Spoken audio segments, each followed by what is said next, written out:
नमस्कार दोस्तों, आज मैं और ज़हीर खान यहाँ पर आपके सामने एक बेहतरीन प्लेइंग 11 बनाने वाले हैं। वर्ल्ड कप चल रहा है और वर्ल्ड कप में जो सबसे महत्वपूर्ण मैच है वो आने वाला है और उसी महत्वपूर्ण मैच के इर्द गिर्द वाली टीम हम बनाएंगे इंडिया पाकिस्तान की बेस्ट प्लेइंग 11, जो इंडिया के कुछ प्लेयर और पाकिस्तान के कुछ प्लेयर होंगे। और रूल ये है कि मैं और जैक अपना नाम नहीं डालेंगे। हाँ, क्योंकि पहले बनाया था ना, पहले सहवाग से शुरुआत हुई थी। मैंने कहा 1 मिनट रुक जाओ यार, थोड़ा सा थोड़े रूल बनाते। एक तो करंट प्लेयर्स भी नहीं डालेंगे, करंट प्लेयर्स को भी, क्योंकि हमारा कॉन्फ्लिक्ट ऑफ इंटरेस्ट हो जाता है। हाँ, वही। अगर हम सिलेक्टर बनेंगे तो अपना नाम तो ज़रूर डाल सकते थे, वो नहीं डालेंगे। करंट प्लेयर नहीं डालेंगे क्योंकि ऐसा फेयर नहीं होगा अगर करंट प्लेयर को डालते, क्योंकि बाकी सबको फिर किसको डालेंगे, क्योंकि सारे करंट प्लेयर डिजर्व करते हैं। तो हमने कोशिश की है कि जो रिटायर्ड हैं उनकी एक बेस्ट इंडिया पाकिस्तान 11 बनाए। पहले अगर देखते तो सिर्फ इंडिया के बैट्समैन होते, पाकिस्तान के गेंदबाज होते, लेकिन हम ऐसा नहीं करने वाले। हम कोशिश करेंगे कि दोनों थोड़ा बराबर रखें। ऐसा बिल्कुल। और देखिए, यादें भी तो इतनी अच्छी अच्छी है ना, ऐसे मुकाबले इतने अच्छे हुए हैं। और जब भी वर्ल्ड कप की बात आती है तो थोड़ा फिर जोश ज़्यादा ही होता है, और इन मुकाबले में तो और भी ज़्यादा हो जाता है। तो अभी 2-3 दिन में अभी वापस मुकाबला होगा ही, तो उसमें भी बहुत मज़ा आएगा। और हमने कोशिश यही की कि जितने भी हम जिनके साथ खेले हैं, जो मैचेस अच्छे हुए हैं, वहाँ से थोड़े बहुत नाम देखते हैं कहाँ से कहाँ तक जाते हैं। आपको मैं कुछ नाम दूंगा जैक, हाँ। तो आप चूज़ कीजिए उसमें से कुछ एक प्लेयर। सईद अनवर, सचिन तेंदुलकर, आमिर सोहेल, शिखर धवन, ये ओपनर्स के नाम हैं, या वीरेंद्र सहवाग, ये सब ओपनर्स के नाम है ज़्यादातर। तो इनमें सौरव गांगुली, तो इनमें कौन से ओपनर है जिनको आप पिक करना चाहेंगे? देखिए, जब भी ओपनर्स की बात आती है तो फिर अभी आप जो नाम आपने लिए है उसमें तो सबसे पहले तो सचिन तेंदुलकर का तो आना ही चाहिए, इसमें कोई शक नहीं है। बिल्कुल, नंबर 1 सचिन तेंदुलकर। नंबर 2 पे फिर थोड़ा सा फाइट तो बहुत ज़्यादा है उधर, मुझे ऐसे लग रहा है। सईद अनवर ने भी बहुत कुछ अच्छी पारियाँ खेली है, काफ़ी शतक लगाए, एक बहुत फ्री फ्लोइंग बल्लेबाज थे। भारत के खिलाफ भी 2003 का आपको मैच याद होगा, जिस तरीके से उन्होंने वहाँ पर वर्ल्ड कप में शतक लगाया था भारत के खिलाफ। उसके बाद आप सचिन और आपने जो किया था वो अलग था लेकिन प्रेशर तो था, मतलब जब गेंदबाजी कर रहे थे, और अच्छा भी एक अदा भी नज़र आ रही थी। तो हाँ, वो भी एक बहुत अच्छे बल्लेबाज है। लेकिन जब आप सौरव गांगुली की भी बात करते हैं, अभी आपको तो यहाँ पे डालना है नहीं, आप तो सिलेक्टर हो तो फिर अगर आप डालेंगे तो फिर मुझे रेसिप्रोकल करना पड़ेगा ना, तो मुझे आपका नाम नहीं, वो तो आपने रूल पहले ही तय कर दिया ना। बिल्कुल, हाँ, तो वो तो आसानी हो गई थोड़ी। तो फिर मुझे लगता है सौरव गांगुली का नाम उधर वहाँ पे होना चाहिए, क्योंकि जिस तरीके से उनकी और सचिन की भी साझेदारी रही है हमेशा, और जिस अंदाज में भी वो बल्लेबाजी करते थे, खासतौर से वाइट बॉल क्रिकेट में इम्पैक्ट तो उनका है। आई थिंक अगर बल्लेबाजों की ओपनर की बात करें तो एक और नाम है शिखर धवन। शिखर धवन काफ़ी वनडे क्रिकेट का रिकॉर्ड अच्छा है, लेकिन ये जो जोड़ी थी सौरव और सचिन की, ये बेमिसाल जोड़ी थी। सबसे ज़्यादा 100 पार्टनरशिप बनाई होंगी, ज़्यादा रन बनाए होंगे एज ए ओपनर दोनों पे। तो मेरे हिसाब से मैं सहमत हूँ, सचिन तेंदुलकर और सौरव गांगुली। नंबर 3 की भी कुछ ऑप्शन दे देता हूँ। हालांकि मैंने इसमें नंबर 3 में काफ़ी नाम लिखे हुए थे नए खिलाड़ियों के भी, बट वो हटा दिए हैं। जावेद मियांदाद हैं, इंजमाम उलक हैं, राहुल द्रविड़ हैं, यूनिस खान हैं, युवराज सिंह हैं, मिसबा उलक, शोएब मलिक हैं, मोहम्मद यूसुफ योहाना भी होंगे। आ रहा हूँ, लंबी लिस्ट है, बहुत लंबी लिस्ट है। तो ये सब मतलब 3 से लेकर 5-6 के बीच के बल्लेबाज हैं जो खेल सकते हैं। किससे शुरुआत करें? नंबर 3, फिर 4, फिर 5। नहीं, देखिए, सारे ही बहुत ही ज़्यादा दिग्गज खिलाड़ी है, लेकिन जब आप यहाँ पर अब दोनों टीमों में से देखना है सबसे अब तक इतिहास में किसने अच्छा किया है, तो मुझे ऐसा लगता है कहीं ना कहीं वो इंजमाम उलहक भी वैसे खिलाड़ी थे। 92 वर्ल्ड कप में भी हम तो बचपन में देख रहे थे, उस टाइम तो बहुत अच्छा उनका वो वर्ल्ड कप रहा था।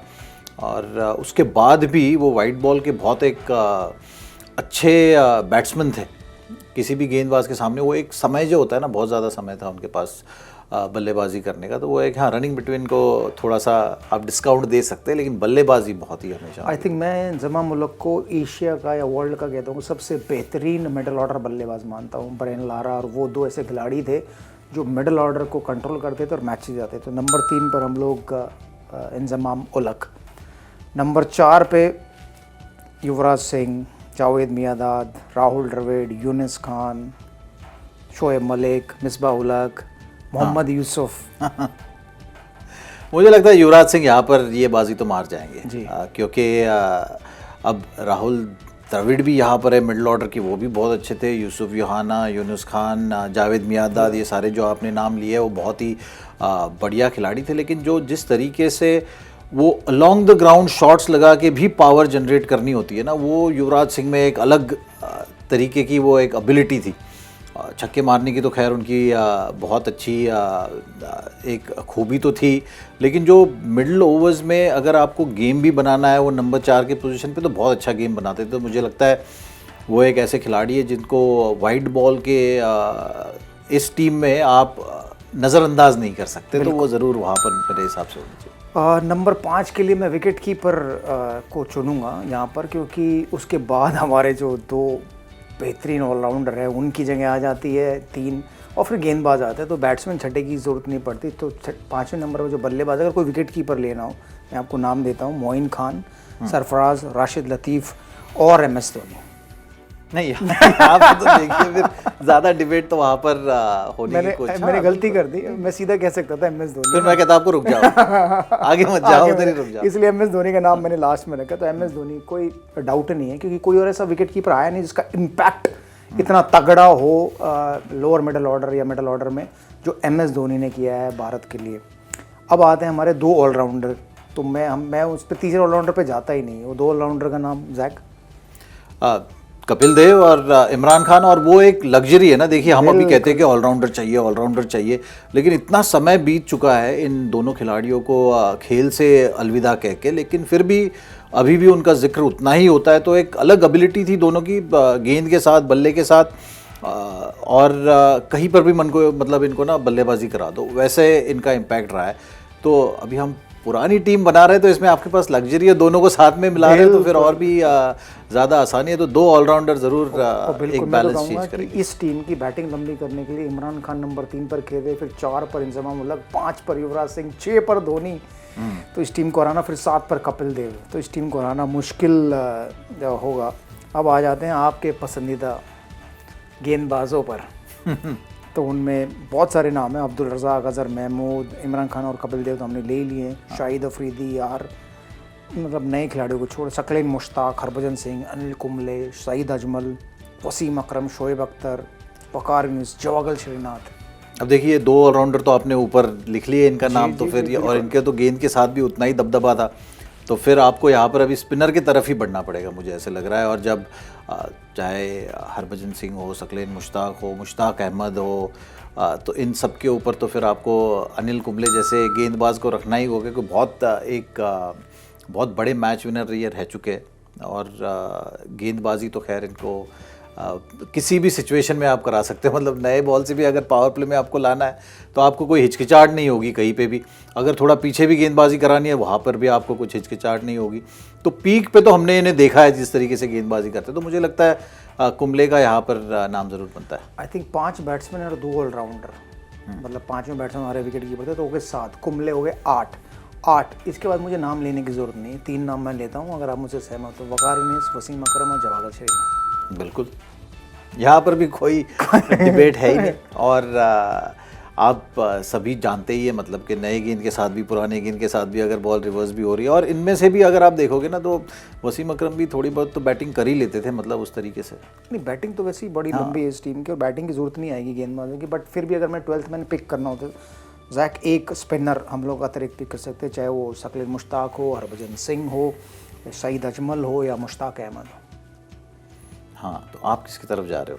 मैं चाहूँगा कि एक ऑफ स्पिनर रहें। हाँ, चाहे वो हरभजन सिंह हो, चाहे वो सकलेन मुश्ताक हो। सकलेन मुश्ताक का रिकॉर्ड जो बहुत अच्छा है। हाँ, क्योंकि वो जो एक गेंद मुझे बहुत अच्छी तरीके से याद है कि जब हमने मतलब नया नया खेलना शुरू किया था ना, तो भज्जी भी उनके पास जाते थे पूछने के लिए कि आप ये जो उस तरफ उस तरीके से डालते, भज्जी भी बहुत अच्छे करते थे वो गेंद दूसरा। लेकिन ये भी एक अपने वाइट बॉल क्रिकेट में सबसे पहले अगर थोड़ा किसी ने स्टार्ट किया था ना उस तरीके से गेंदबाजी करना, या तो स्लॉग ओवर्स में गेंदबाजी करना, तो वो सकलेन मुश्ताक थे। तो उनमें वो एक अलग एबिलिटी ज़रूर थी। बिल्कुल, हाँ। शोएब अख्तर ज़रूर हमसे नाराज़ होंगे क्योंकि हमने उनका नाम नहीं लिया है इसमें। बट क्या आप बता सकते हैं हमें कि हम अगर शोएब अख्तर को रखते तो उनको कहाँ फिट कर सकते हैं इसमें? मुझे नहीं लगता, तो इसलिए हमने नाम नहीं लिया। सॉरी शोएब। ये तो थी हमारी बेस्ट प्लेइंग 11, इंडिया पाकिस्तान के प्लेयरों को मिक्स करके पुराने टाइम की।